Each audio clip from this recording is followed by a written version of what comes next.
driving. Hope comes and stops us in our tracks.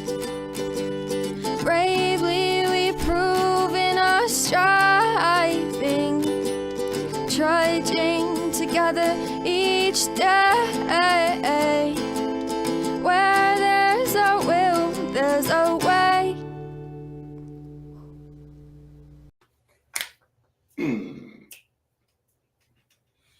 Good morning. No, good afternoon. It says 0, but I already know that there's 3 people on right now.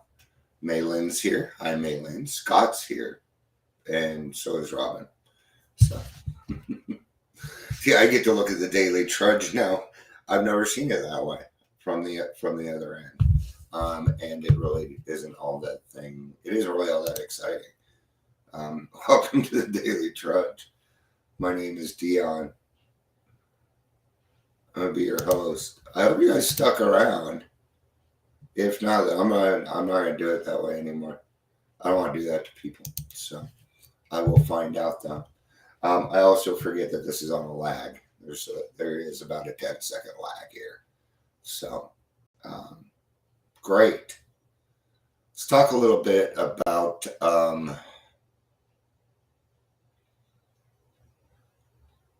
so I saw a friend, and you can't be stagnant in this program.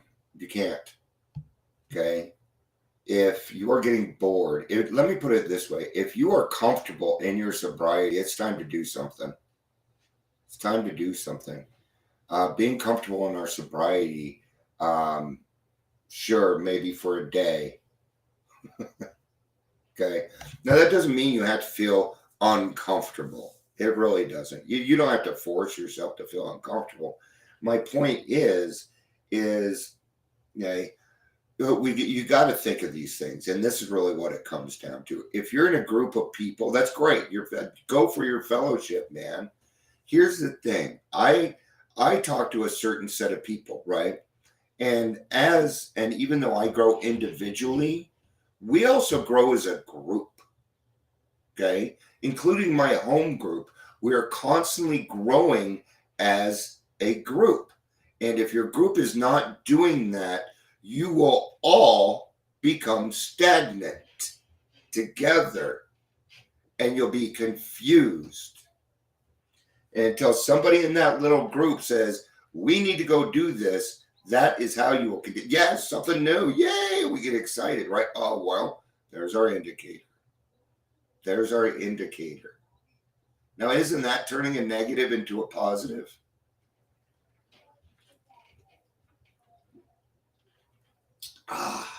Good stuff. Good stuff. Talking about my soda. Not what I was talking about, but that's good stuff too, isn't it? Knowing that, okay? So, the other thing is, only about 20% of the people in the program actually get to the point of happy, joyous, and free. The real one. So you got to do the work. Okay? Well, that's why my numbers are so low, because only about 20% of the people were. See, when I say things like that, meow. Then a lot of people are on it too. Some people you wouldn't think would. Hi, Patricia. It's good to see you.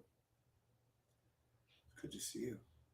So let's get to the reading. I'm reading out of As Bill Sees It today. As Bill Sees It.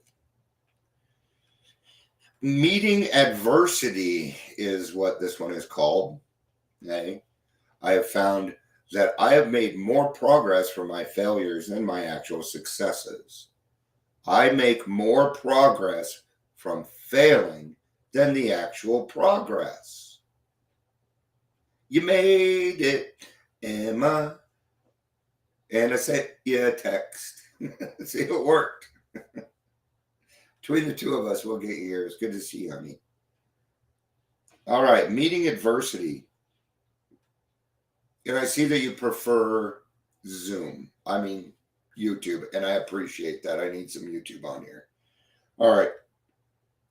Our spiritual and emotional growth in AA does not depend so deeply upon success as it does upon our failures and setbacks. And it's true. I just said it. That doesn't make it true. But in my experience, that's the way it's happened. And that is fact. Okay? Your experience is fact. It cannot be changed. It happened. Okay? We don't need fact checkers. You just got to stick to the facts. Okay? We know that when you put Johnny Depp's picture on there and some weird quote, we know he didn't say it. Okay? You don't need to fact check that. That's called common sense, not fact checking. It's called lighten up a fucking little. Who cares? Who gives a flying? Why? Who needs to take credit for it? Charles Dickens or something? They're dead. They're dead. Okay. If you will bear this in mind, this had nothing to do with it. If you will bear this in mind, I think that your slip will have the effect of kicking you upstairs instead of down. This is where stigma is going to fuck you up. Stigma. Your own stigma. And it ticks me off. When a person comes back, it's time to celebrate, not cry. Time to celebrate. They came back. That's a miracle. I don't care. I don't care how much time they have before you. It does not matter. That person is me. But for the grace of God go I. Me. I am that person. Okay? That person is a child of God. Okay? So the world, all drug addicts are bad. You know how it is. All those drug addicts, they're horrible people. They will stab you. Actually, they might.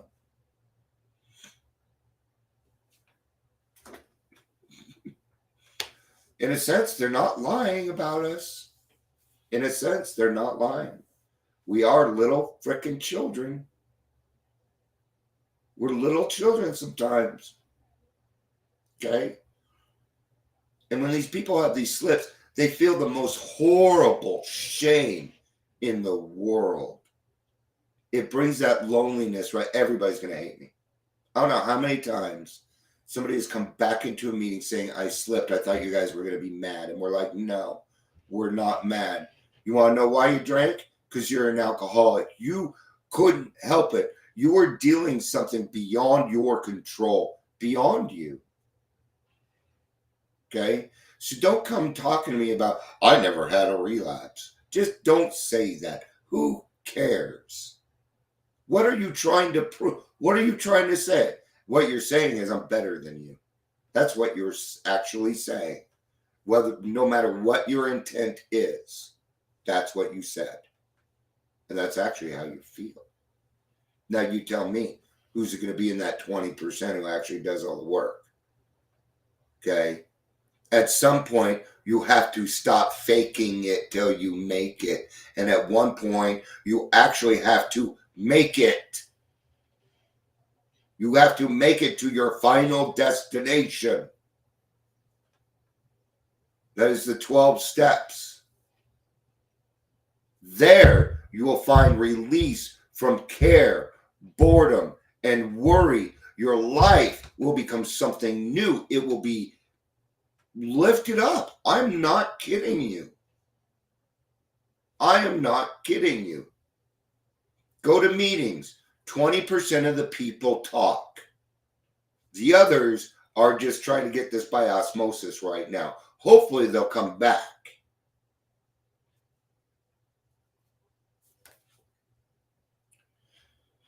So your slip should have the effect of kicking you up, not down. You want to know what? You want to know something? You want to know why you failed? Because you're human. We need to fail. It's how we find out what we're supposed to do next. Why is that? Oh, guy hasn't talked to me in weeks. We AAs have had no better teacher than old man adversity, except in those cases where we refuse to let him teach us. Right? All those times that you relapsed, or here's the thing. Did we all not make promises that we were going to quit? And we didn't. Every single one of us, we did that. Relapse. That's a relapse. That's a slip. So guess what? You relapsed. I don't care who you are. You did. You did. Ha-ha. Tired of people saying, I didn't relapse. Yes, you did. Just be honest with yourself. For God's sakes, you're not unique. You're not.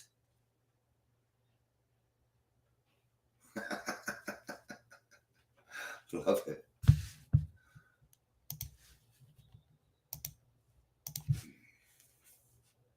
Embrace it until the wheels come off. We fail for to learn. That's right. We need in order to learn, you need to fail.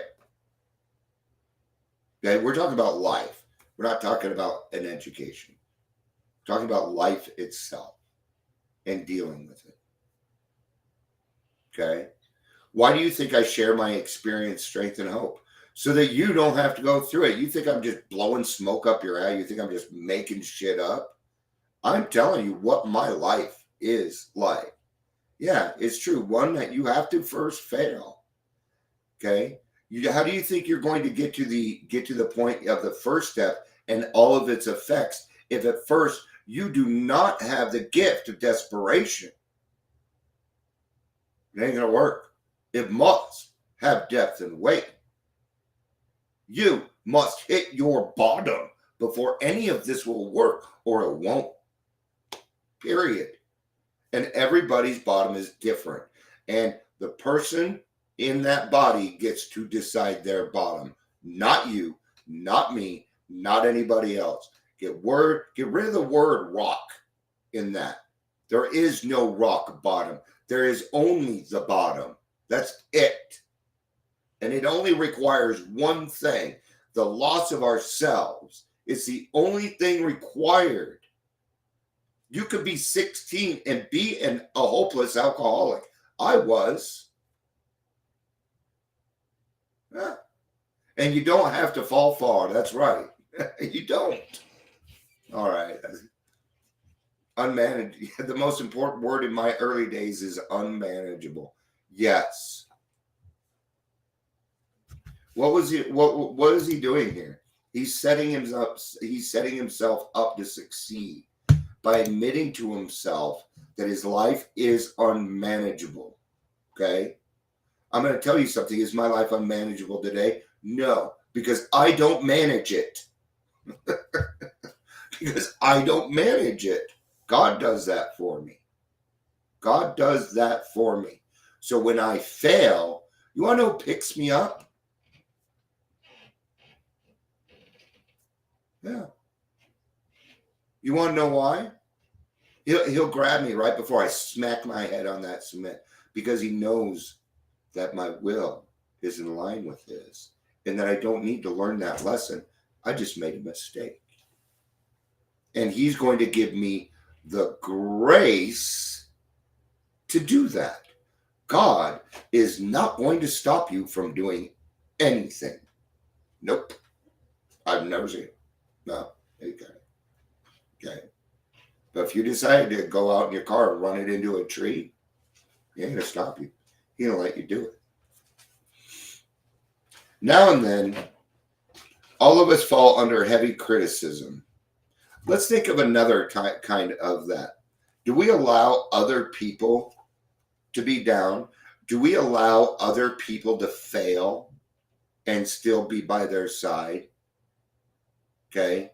Do you have that allowance in your life? It's the 10th step. It's where everybody gets to be human. Everybody gets to make mistakes. Everybody gets to misunderstand every now and again. But they can ask qualified questions, or questions that actually mean something. Like, how did you do that? How did you get to the point in your life where you're like this? Because from what you've told me, you are a rampaging alcoholic. Now you're this. A lot of mistakes. A lot of mistakes. Okay? My mistakes make up who I am. So do my successes. See, what happens with success is it turns into a dividend. That means it is the extra that is left over from what you gave. Extra. Why? Because you're not the only one putting in. So is God. So when you're helping another person, it's not just you, it's God helping. And then when that person is helped, there's these extra dividends that are left over that become yours, yours, yours. That is happy, joyous, and free. That is pure freedom. Pure freedom. Okay? I fear no man. And I fear no pain. Okay?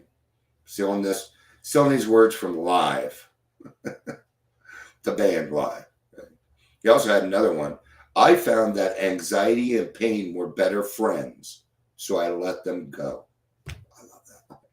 So, Live did the Lightning Crash. They're still on tour. Love him. Ed Kowalczyk's my favorite singer in the whole world. And yes, I have met him. Was also very, very drunk. So I kind of want to meet him again. I want to meet him sober. All right. Now and then, all of us fall under heavy criticism. When we're angered and hurt, it's difficult not to retaliate in kind. Yeah. Oh. Isn't it when somebody steps on your toe, you're just... Ugh. Dude. Really? All right. Yet we can restrain ourselves and then probe ourselves, asking whether our critics were really right. If so, we can admit our defects to them. This usually clears the air for mutual understanding. I really do try and listen. If it's name calling, forget it. I won't even entertain it. Sorry, that's just hate. Name calling is hate. But when somebody gives me criticism, I listen. My friend Stacy and I, it probably sounds like we're arguing, but we're not. We're trying to figure out the right answer, and we do it all the time. Her and I do that. I noticed that one of us plays what Maylin was saying, devil's advocate. Welcome, Maylin. She gets to play devil's advocate today, right? And that's what we do. Because that way we figure out the answer. It isn't about who's right. It's about what is right. Because we don't know what's right. So we're discussing it. And we're asking God together as a couple of people saying, hey, we're not sure. Is this right? And then I build a relationship with another beautiful human being. And I get to grow. Now you know why I like to have hard conversations. I like to have them because I feel so accomplished when I'm done. I'm like, we have the right answer. So that means when I go out into God's world, I'm going to give the right answer. And that means a lot to me. That means a lot to me because misinformation in recovery will kill people. And I'm not going to be one of those people. If so, we can admit our defects to the... Oh, I read that. Suppose our critics are being unfair. All right. Okay. I actually go through this because of my PTSD. And sometimes I have to bounce things off my wife first because I may not be seeing things clearly. It happened to me this morning. And I'm like, I can't figure this out. Why? Why am I feeling this way? And why is it that I'm like, well, I need to not say anything. I talked to my wife and she gave me the answers. They were not answers I wanted to hear. They were answers I needed to hear. Hard conversation. Guess what? I was wrong. I diverted. Now I don't have to do a 10-step. Isn't that nice? Because I'm like, whoa, Dion. Hold on there, Spidey. Sorry, how old? I was at a Christmas or a Halloween event one time, and I went outside to have a cigarette, and this guy was dressed up as Spider-Man, and he had pinned this girl on the ground with his foot and was holding her hair. And I grabbed him by the scruff of the neck and tossed him off the porch and said, "Whoa there, Spidey! You best get the fuck out of here before I tear you up." I haven't been drinking yet, and he had, so I would win. There's my whoa, and that really upset me because Spider-Man's one of my favorite superheroes. Fucking do Spider-Man like that, fucking kick your ass. Not anymore. Now I'd call the cops. All right. When we are angered and hurt, it's difficult not to retaliate in kind. Yet we can restrain ourselves and then probe ourselves, asking whether our critics were really right. If so, we can admit our defects to them. This usually clears the air for mutual understanding. Oh no, if you approach me kind of like a dick, I'm not going to feel like I'm required to clear the air with you.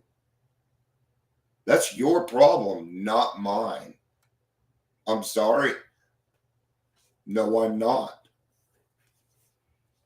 Does that mean I'm not going? It's not my job to appease them. Okay. Now, what if they have brought up something that has hurt them? Am I going to make an amends right away? No, I'm not. Why? Because I still have to 10th step this. Okay. Because I'm also not going to give an amends that I don't owe. Ain't going to happen. Okay. That's not going to happen. Yeah, what a wicked web we weave. It's so true. And it's we do that to ourselves. Nobody does it to us.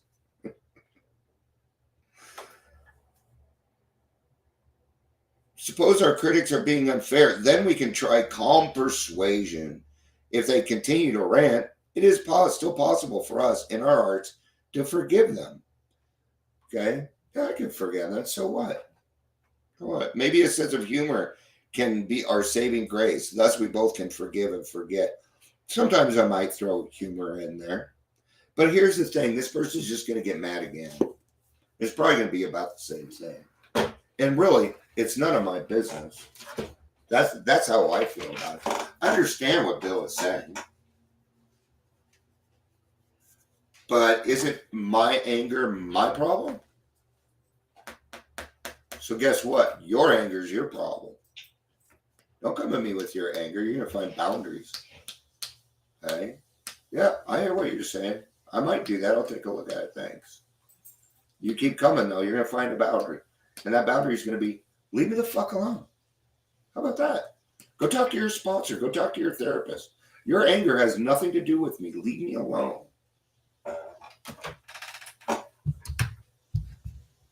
I think that's a much healthier way of dealing with it. Yeah. See, Bill was fantastic. Bill was great. He's great. That doesn't mean he was right on everything.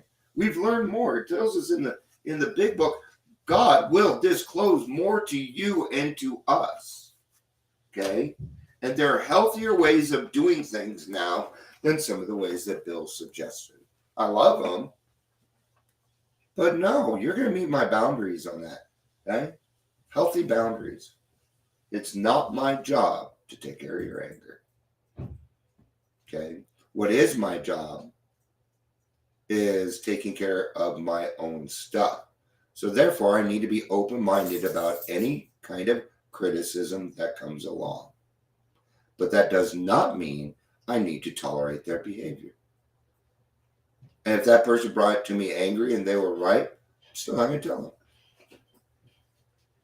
Why? Because then I'm enforcing, because then what I'm doing is I'm enforcing to them that they can treat me that way. And that ain't going to happen. I love you. Thank you all for being here. I love you. Peace out. Oh, Ingrid, you made it. I love you. Peace out and have a day. Have a Friday.